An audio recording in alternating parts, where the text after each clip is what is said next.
Salam sejahtera teruntuk anak-anakku semua. Semoga saat ini kalian dalam kondisi sehat, semangat, dan bahagia. Bertemu kembali dengan Pak Toto dalam kelas informatika. Salam semangat belajar IT. Anak-anakku sekalian, minggu kemarin kita sudah kali pertama bertemu. Bapak sudah menyampaikan mengenai perkenalan. Mungkin kalian pada semua sudah, semoga kalian masih ingat ya perkenalan kita minggu yang lalu ya, perkenalan minggu yang lalu. Nah, kita akan coba melihat kita akan menyimak terlebih dahulu.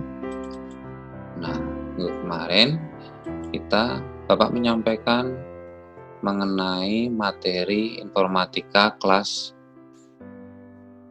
semester 1 ya, materi informatika kelas semester 1.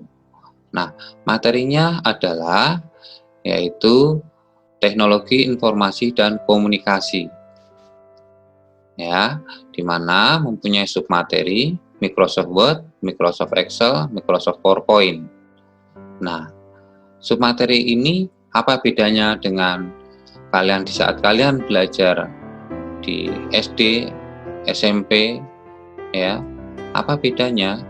Nah, bedanya adalah di SMA kelas 10 ini kita mempelajari Office ini, bagaimana kita bisa mengintegrasikan dari masing-masing aplikasi tersebut sehingga dapat saling berhubungan, dan juga kita akan belajar bagaimana kita, misalkan kita belajar Microsoft Word adalah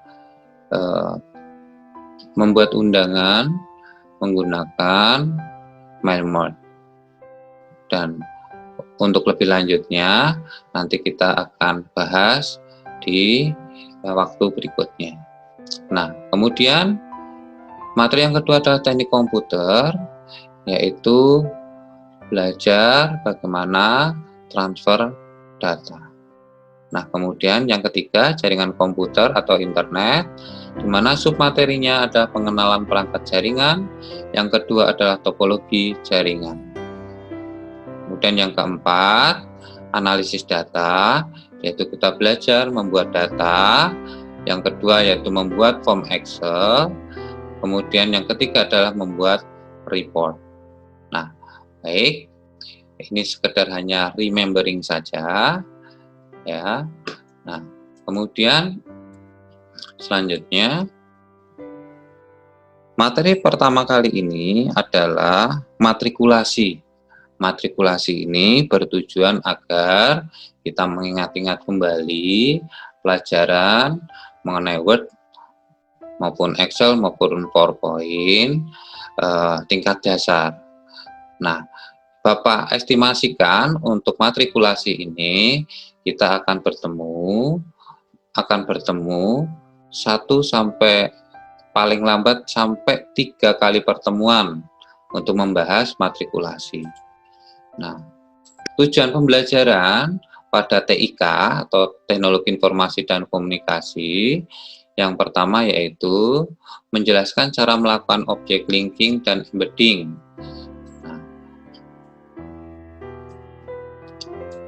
Daftar isi menggunakan tabel of content dan menyusun daftar referensi menggunakan tabel of reference, serta membuat laporan karya tulis ilmiah dengan integrasi berbagai objek di dalamnya, membuat undangan menggunakan mail merge, dan mempraktekkan filter dan data validation, serta mempraktekkan makro dan script untuk tugas yang berulang, sehingga peserta didik dapat membangun kesadaran akan kebesaran Tuhan Yang Maha Esa, menumbuhkan perilaku disiplin, jujur, aktif, kreatif, responsif, santun, bertanggung jawab, dan dapat bekerja sama. Nah, kemudian materi pembelajarannya, ya tadi yang kita sebutkan, yaitu object linking and embedding, lalu membuat tabel of content, membuat tabel of reference, membuat mile merge, kemudian track change, bahwa pertemuan kali ini Bapak akan membahas mengenai matrikulasi Microsoft Word, ya. Nah, di sini Bapak memberi judul Word dasar 1. Nah, kurang lebih apa saja sih yang akan kita persiapkan di saat sebelum kita mengetik menggunakan Microsoft Word? Seperti kita ketahui, apa itu Microsoft Word? Microsoft Word adalah aplikasi pengolah kata. Nah, sebelum kita mengetik atau menuliskan sebuah kata-kata di dalam aplikasi Microsoft Word, perlu ada persiapan pengetikan. Apa saja yang perlu kita perhatikan di dalam persiapannya, yaitu pengaturan margin, jenis huruf, dan ukuran huruf. Ya, jenis huruf ini bisa kita sebut dengan font, style, dan ukuran huruf atau yang kita sebut dengan font size. Nah, kemudian pengaturan paragraf. Baik, biar lebih jelas, mari kita coba langsung kita praktekkan. Baik, ini adalah tampilan awal dari Microsoft Word. Nah, jadi ini yang kita sebut dengan lembar kerja. Nah, baik, di sini saya rasa kalian sudah pahami menu-menu yang ada di dalam Microsoft Word. Tadi Bapak akan menjelaskan bagaimana persiapan kalian sebelum melakukan pengetikan. Yang pertama adalah tentukan terlebih dahulu yaitu margin.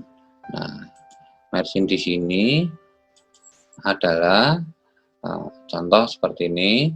Kita set terlebih dahulu. Di sini ada top. Top artinya adalah kita mengatur margin.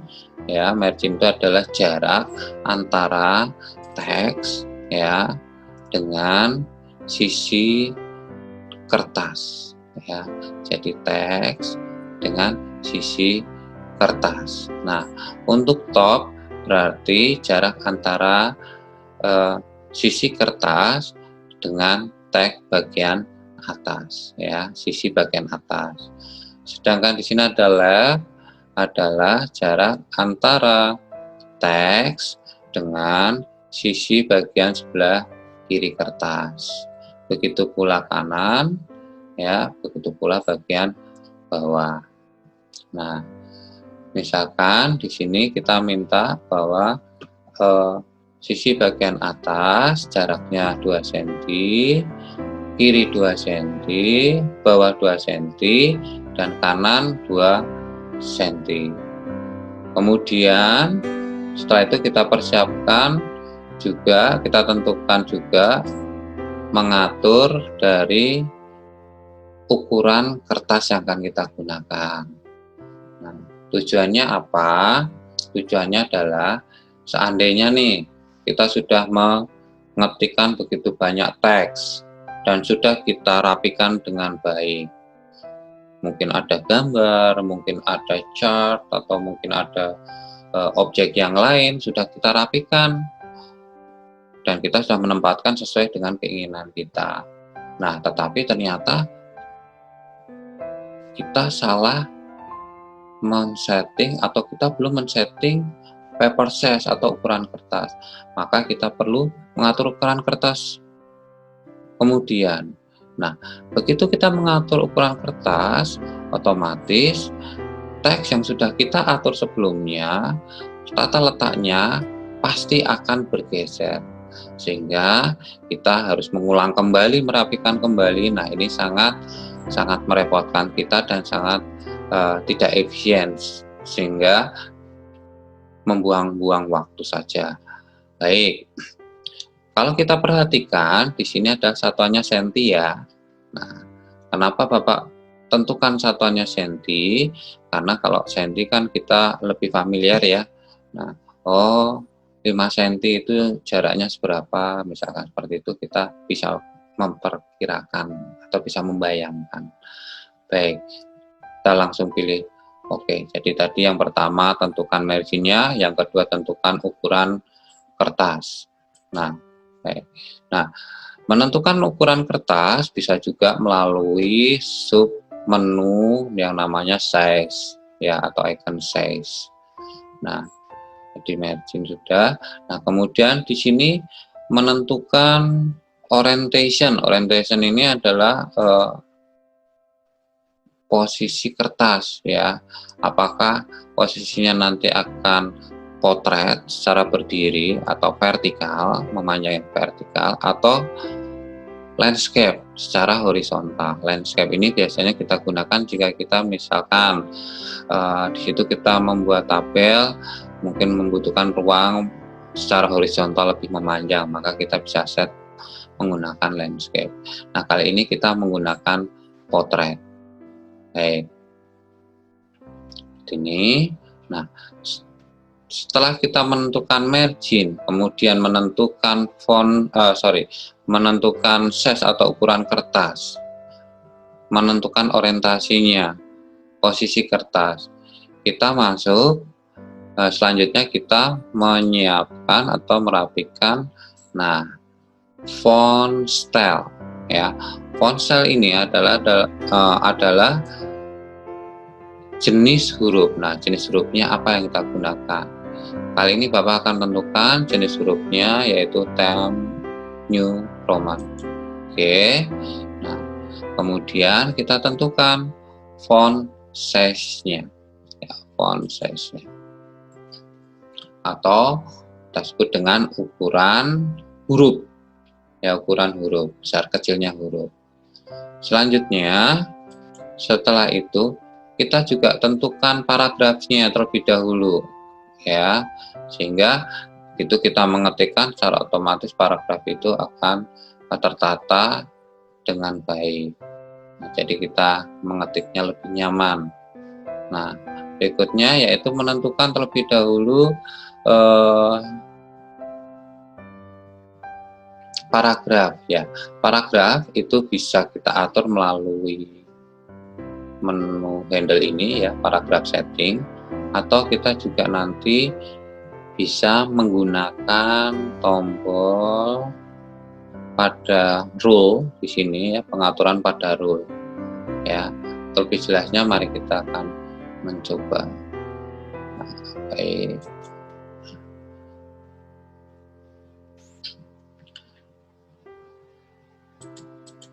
Nah, yang pertama adalah general. Ya, general di sini ada alignment. Nah, alignment di sini sudah menentukan perataan ya, rata kiri, rata tengah, rata kanan, atau rata kanan kiri. Nah, biasanya kalau kita membuat paragraf, kita jangan lupa setting terlebih dahulu perataannya di rata kanan kiri. Artinya agar apa? Agar rata paragraf tersebut sebelah kiri dan sebelah kanannya rata sehingga terlihat rapi. Nah, kemudian indentasi. Indentation itu adalah posisi atau mengatur jarak sebelah kiri paragraf. Jadi jarak antara paragraf dengan ya, jarak sisi kiri paragraf dengan kertas. Nah, jadi dari margin ditambah lagi nih, geser ya. Nah, bisa kita tambah. Kita bisa lihat di area di sini pergerakannya. Ya, di sini ada previewnya. Jadi kalian nggak usah khawatir. Bisa kalian coba. Oke. Oh, berarti nanti yang bergeser ada paragraf. Paragrafnya akan menjorok ke dalam 1 cm. Begitu pula indentation untuk sebelah kanan. Oh, dia akan menjorok ke dalam dari kanan ya, lebih menjorok ke dalam seperti itu, 1,5 cm. Nah, oke. Nah, kali ini Bapak akan kita nolkan saja.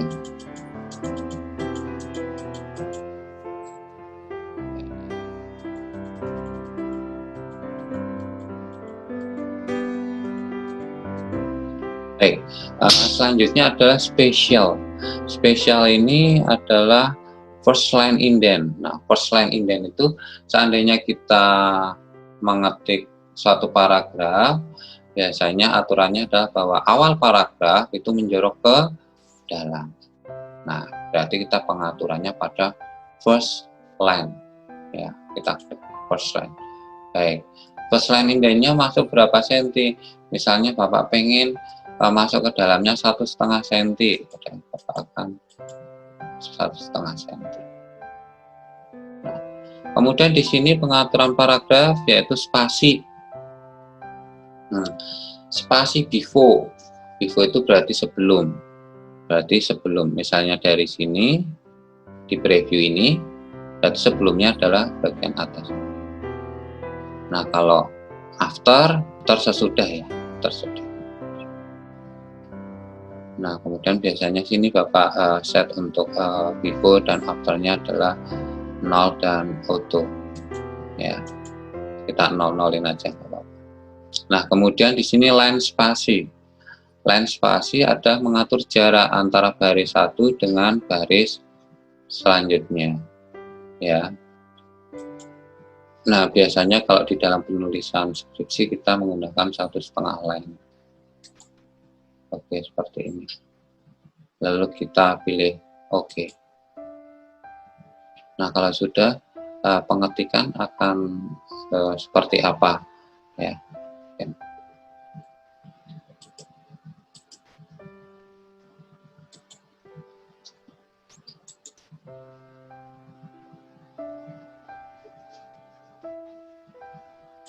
Nah, baik. Nah, seandainya Bapak mengetik, maka akan langsung terformat seperti apa yang kita setting tadi. Nah, di sini kita lihat ya. Nah, awal paragraf menjorok ke dalam. Pengaturannya ada di mana? Ya, pengaturannya ada di, kita lihat, kita kembali lagi ya. Nah, pengaturannya adalah ada di sini. First line indent ya, first line 1,5. Nah, ini kalau misalkan Pak tambahin akan bergerak misalnya 2 cm, kita pilih oke. Nah, akan menjorok 2 cm. Nah, dari pengaturan first line indent bisa juga menggunakan ruler. Nah, kalau menggunakan ruler di sini ada first line indent, ini tinggal kita geser. Oke, seperti ini. Nah, di sini juga ada tombol yang generasi ketiga, namanya hanging indent. Hanging indent untuk mengatur apa? Mari kita lihat. Nah, anak paragraf. Nah, jadi dia akan mengatur jarak anak paragraf. Nah, seperti ini. Oke. Nah, kemudian di sini ada yang belah kanan ada right indent. Right indent sudah mengatur baris paragraf sebelah kanan. Jarak paragraf sebelah kanan. Oke, seperti ini. Baik, nah, itu tadi pengaturan paragraf. Nah, jika nanti ada yang mau ditanyakan, Bapak persilahkan. Oh iya, Nak, tadi kita melihat bahwa setiap satuan ukurannya adalah sentimeter. Mungkin secara default, biasanya dia akan tampil berupa inci satuannya. Nah, bagaimana cara merubah dari satuan dari misalkan satuan paragraf ataupun satuan margin? Caranya adalah kalian bisa klik di sini menu file, kemudian di bagian bawah ada option, ya. Kemudian kita pilih advance, ya. Kemudian kita cari menu display. Ini menu display ya. Kita ke bawah, kita tarik ke bawah. Di sini ada menu display. Iya, di sini. Kita lihat menu display. Nah, kemudian, disinilah kita rubah ya, sesuai dengan kebutuhan kita. Apakah menggunakan inci atau menggunakan senti, milimeter dan seterusnya. Kita pilih sentimeter. Lalu kita pilih OK. Jadi tadi pengaturan awal di saat sebelum kita pengetikan, yang pertama adalah mengatur marginnya, mengatur ukuran kertas, mengatur font stylenya, ya, mengatur font size-nya, lalu mengatur rata kanan kirinya, ya, di sini. Kemudian kita mengatur line spacing-nya, ya, line spacing. Line spacing itu adalah mengatur jarak antara baris satu dengan baris yang lainnya. Kayak itu. Dia akan lebih lebar, Nah, oke. Seperti itu. Nah, baik. Kemudian apa lagi yang harus kita lakukan? Nah, untuk kali ini, untuk persiapan pengetikan, Bapak rasa cukup di sini. Jika ada pertanyaan, nanti bisa ditanyakan di diskusi di Google Classroom, ya, Google Classroom. Nah, nanti yang pasti kalian harus mencobanya agar kalian paham atau tidaknya. Nah, Bapak sangat terbuka sekali jika kalian ingin bertanya, ya, kapan saja. Tapi Bapak berharap kalian bisa berkolaborasi di dalam Google Classroom. Baik, selanjutnya adalah pengaturan paragraf tadi sudah, kemudian menyisipkan gambar, kemudian menyisipkan header dan footer. Mari kita praktekkan bersama. Selanjutnya adalah bagaimana cara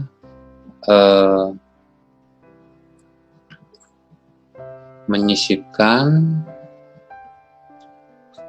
gambar. Kita masuk ke menu insert. Nah, insert gambar berarti insert picture atau menyisipkan gambar. Insert chart nantinya yaitu misalnya kita mau menyisipkan grafik. Insert tabel nanti di saat kalian ingin menyisipkan tabel. Insert shape atau bentuk-bentuk bangun datar, ya, dan icon mouse dan seterusnya, kalian bisa insert shape. Nah, jika kalian nanti menginginkan tabel, ya, atau hierarki atau struktur organisasi atau suatu proses, kalian bisa insert smart art.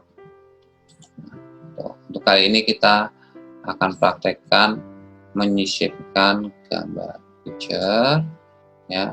Nah, kemudian misalkan kita akan menyisipkan gambar background informatika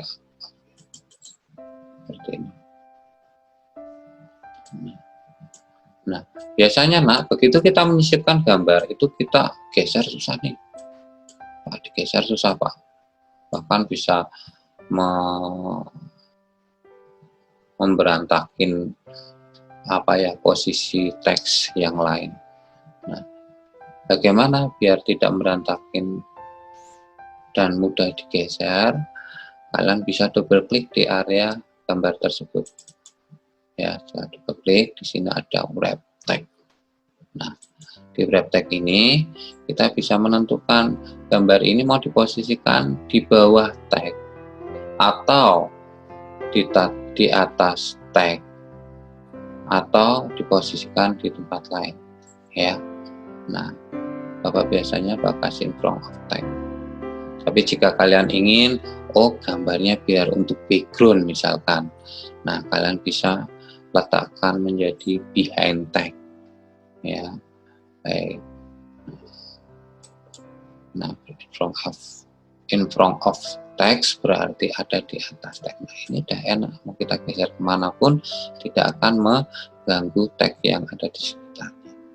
Seperti itu. Nah, bisa dipahami ya. Oke.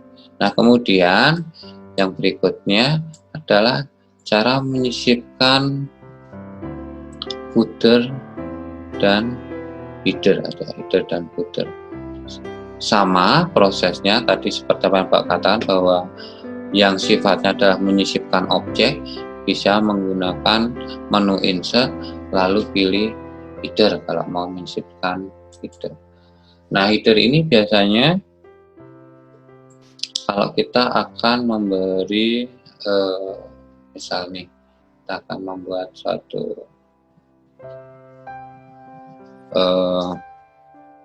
kepala surat atau kop surat, itu kita bisa menggunakan header, sehingga nanti di lembar berikutnya pun kita tidak perlu lagi membuat kop surat, karena objek yang ditampilkan atau disisipkan di dalam header maupun footer, maka di halaman-halaman berikutnya juga sudah akan terikut serta di situ. Ya, jadi kalian sudah nggak usah bikin lagi. Sekali kalian bikin di salah satu halaman, kalian membuat header, maka di halaman-halaman berikutnya header tersebut akan tetap ada, gitu, akan tetap tampil seperti itu. Nah, ini contoh misalnya Bapak mau insert footer. Nah, insert footer di sini kita bisa memberi tipe tag misalkan di sini.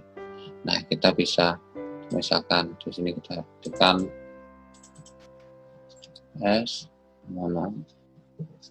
besar SMAN 5 Jakarta, seperti ini misalkan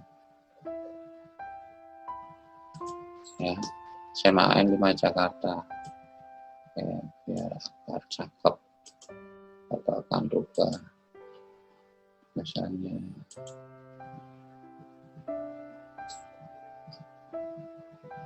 kuning, kalau oke.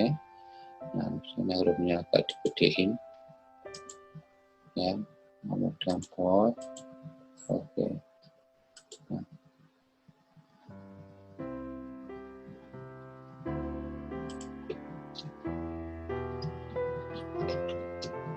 Informatika SMAN. Nah, antara area footer dengan area kerja, nah, seolah-olah kayak beda alam gitu. Jadi ada dua alam ya. Nah, seandainya area header aktif, maka area kerjanya jadi off ya. Jadi kita hanya bisa ngedit di area footer saja. Nah, untuk kembali ke area kerja, kita tinggal double klik di area kerja. Oke, seperti ini. Nah, mari kita lihat ya area kerjanya. Nah, seandainya nih kita ada ini di halaman 2 ya, maka setiap halaman akan tertuliskan footer. Nah, mungkin seperti itu ya. Ini penjelasan Bapak ya. Jangan lupa Bapak sarankan juga di saat kalian mengetik ya, setiap 10 menit sekali kalian bisa menyimpannya kembali, tekan tombol save ya, atau Ctrl S, sempatkan 10 menit sekali. Jadi setiap ada perubahan langsung kesimpan, ada perubahan langsung kesimpan. Tujuannya apa?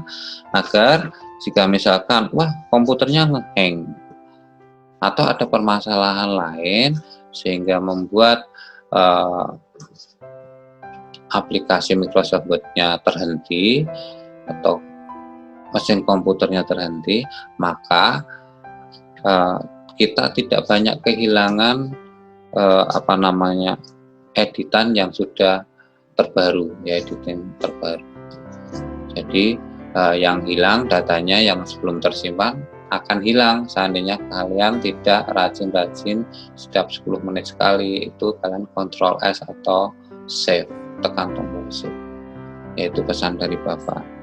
Nah, bagaimana nak?